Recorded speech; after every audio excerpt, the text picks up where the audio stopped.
Hello, welcome back to ladies planet. ഇന്ന് നമ്മൾ ചെയ്യുന്നത് വെറും 2 ചേരുവകൾ കൊണ്ട് വളരെ പെട്ടെന്ന് ഉണ്ടാക്കിയെടുക്കാൻ പറ്റുന്ന ഒരു സ്വീറ്റാണ് കേട്ടോ. നമുക്ക് എങ്ങനെയാണ് ഇത് ഉണ്ടാക്കുന്നതെന്നുള്ളത് നോക്കാം. വീഡിയോയിലേക്ക് പോകുന്നതിൻ്റെ മുൻപായിട്ട് താഴെ കാണുന്ന ലൈക്ക് ബട്ടൺ ഒന്ന് ക്ലിക്ക് ചെയ്യുക. പിന്നെ അതുപോലെ തന്നെ നമ്മുടെ FB പേജിൽ ഒരു ഗിവ് അവേ സ്റ്റാർട്ട് ചെയ്യുന്നുണ്ട്. ഇന്ന് രാത്രി 8 മണിക്ക് ഗിവ് അവേയുടെ ഡീറ്റെയിൽഡ് വീഡിയോ വരും കേട്ടോ. അപ്പോൾ താല്പര്യമുള്ളവർ താഴെ ഞാൻ ലിങ്ക് കൊടുക്കാം, വേഗം പോയിട്ടൊന്ന് ലൈക്ക് ചെയ്ത് ഫോളോ ചെയ്ത് ആ വീഡിയോയ്ക്ക് വേണ്ടിയിട്ട് വെയിറ്റ് ചെയ്യാം. അപ്പോൾ ഈ ഒരു സ്വീറ്റിന് വേണ്ടിയിട്ട് ഞാനിവിടെ 1/2 കപ്പ് ഉഴുന്നാണ് കേട്ടോ എടുത്തിട്ടുള്ളത്. 4 മണിക്കൂർ നേരം കുതിർത്തതിന് ശേഷം കഴുകി ഊറ്റിയെടുത്ത് ഉഴുന്ന് മിക്സിയുടെ ജാറിലേക്ക് ചേർത്ത് കൊടുക്കാം. ഇതിലേക്ക് 1/4 ടീസ്പൂൺ ഉപ്പ് ചേർത്തിട്ട് നമുക്കിത് നല്ല പോലെ ഒന്ന് അരച്ചെടുക്കണം. കുറേശ്ശെ വെള്ളം ചേർത്തിട്ട് നല്ല മയത്തിൽ നമുക്കിതൊന്ന് അരച്ചെടുക്കാം. ഒരുപാട് വെള്ളം ആദ്യം ചേർക്കരുത് കേട്ടോ.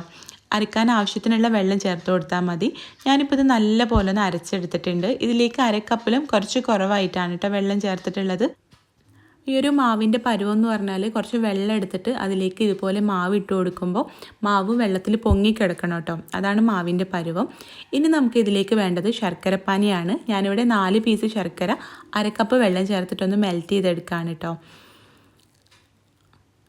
ഈ ശർക്കരപ്പാനി നല്ല പോലെ മെൽറ്റായി വന്നതിന് ശേഷം ശർക്കരയിലുള്ള അഴുക്കൊക്കെ പോകാൻ വേണ്ടിയിട്ട് ഒന്ന് അരിച്ചെടുക്കണം. എന്നിട്ട് ഈ പാനിലേക്ക് തന്നെ ഞാനിത് മാറ്റി കൊടുക്കുന്നുണ്ട്. നമുക്കിത് തണുത്ത് കഴിഞ്ഞാൽ ഒന്നുകൂടെ ചൂടാക്കി എടുക്കണം. അപ്പോൾ ചൂടാക്കി എടുക്കാൻ പാകത്തിലുള്ളൊരു പാത്രത്തിൽ ശർക്കരപ്പാനി വെക്കണം കേട്ടോ. ഇനി ഇതിലേക്ക് ഒരു പ്ലാസ്റ്റിക് കവർ എടുത്തിട്ടുണ്ട്. ആ ഒരു പ്ലാസ്റ്റിക് കവറിലേക്ക് നമ്മളിവിടെ റെഡിയാക്കി വെച്ചിട്ടുള്ള ഉഴുന്ന് അരച്ചെടുത്തില്ലേ, അത് അതിലേക്ക് ചേർത്തിട്ട് ഇതുപോലെ നിറച്ച് കൊടുക്കാം. ഒരു സിപ്ലോക്ക് ബാഗിലേക്കോ അല്ലെങ്കിൽ ഏതെങ്കിലും ഒരു പ്ലാസ്റ്റിക് കവറിലേക്കോ ഐസിങ് ബാഗിലേക്കൊക്കെ നിങ്ങൾക്കിത് നിറച്ച് കൊടുക്കാം കേട്ടോ. ഞാനിവിടെ സാധാരണ ഒരു പ്ലാസ്റ്റിക് കവറാണ് എടുത്തിട്ടുള്ളത്. ഇനി കുറച്ച് എണ്ണ വെച്ച് ചൂടാക്കിയിട്ട് നമ്മളിവിടെ പ്ലാസ്റ്റിക് കവറിൽ നിറച്ച് വെച്ചിട്ടുള്ള മാവില്ലേ, അത് ആ കവറിൻ്റെ താഴെ ഒരു ഹോൾ ഉണ്ടാക്കിയിട്ട് മാവ് ഇതുപോലെ എണ്ണയിലേക്ക് ചുറ്റിച്ചിട്ട് കൊടുക്കാം. അപ്പോൾ നമ്മൾ ഉണ്ടാക്കുന്നത് ശർക്കര ജിലേബിയാണ് കേട്ടോ.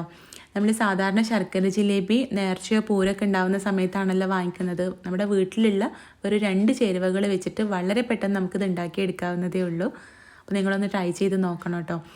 ആദ്യം നമുക്ക് ഇത് 2 സൈഡും നല്ല പോലെ ഒന്ന് മൊരിയിപ്പിച്ചെടുക്കാം. 2 സൈഡും മൊരിഞ്ഞു വന്നാൽ നമുക്കിത് കോരിയെടുത്ത് നല്ല ചൂടുള്ള ശർക്കരപ്പാനിയിലേക്ക് ഇട്ട് കൊടുക്കാം. ശർക്കരപ്പാനിയും ചെറുതായിട്ട് ചൂട് വേണം കേട്ടോ, എന്നാലേ ഇതിൽ പെട്ടെന്ന് ഉള്ളിലേക്കൊക്കെ നല്ല പോലെ ശർക്കരപ്പാനി അബ്സോർബ് ചെയ്യുള്ളൂ. ചൂടില്ലെങ്കിൽ ഒന്ന് ചൂടാക്കി കൊടുക്കണം. എന്നിട്ട് അടുത്ത ബാച്ച് ഫ്രൈ ആയിട്ട് വരുന്ന വരെ അത് ശർക്കരപ്പാനിയിൽ തന്നെ വെക്കുക. എന്നിട്ട് ഇത് ഫ്രൈ ആയി വന്നാൽ ആദ്യത്തേത് കോരിയെടുത്തിട്ട് ഇതിട്ട് കൊടുക്കുക. കണ്ടോ, ഇതുപോലെ തിരിച്ചിട്ട് കൊടുക്കുക കേട്ടോ കുറച്ച് സമയം കഴിഞ്ഞിട്ട്. എന്നിട്ട് അടുത്തത് ഇടുമ്പോൾ ഇത് പ്ലേറ്റിലേക്ക് മാറ്റാം. അപ്പോൾ ഇത്രേ ഉള്ളൂ. അങ്ങനെ എല്ലാം ചെയ്തെടുക്കുക. നമ്മുടെ ശർക്കര ജിലേബി ഇവിടെ റെഡി ആയിട്ടുണ്ട്. വളരെ പെട്ടെന്ന് നമുക്കിത് ഉണ്ടാക്കിയെടുക്കാവുന്നതേ ഉള്ളൂ വീട്ടിൽ. അപ്പോൾ ട്രൈ ചെയ്ത് നോക്കാം കേട്ടോ. ട്രൈ ചെയ്ത് നോക്കുന്ന സമയത്ത് ഫീഡ്ബാക്ക് അറിയിക്കാനും വീഡിയോ ഇഷ്ടമായിട്ടുണ്ടെങ്കിൽ ലൈക്ക് ചെയ്യാനും ഷെയർ ചെയ്യാനും കൂടെ മറക്കരുത്.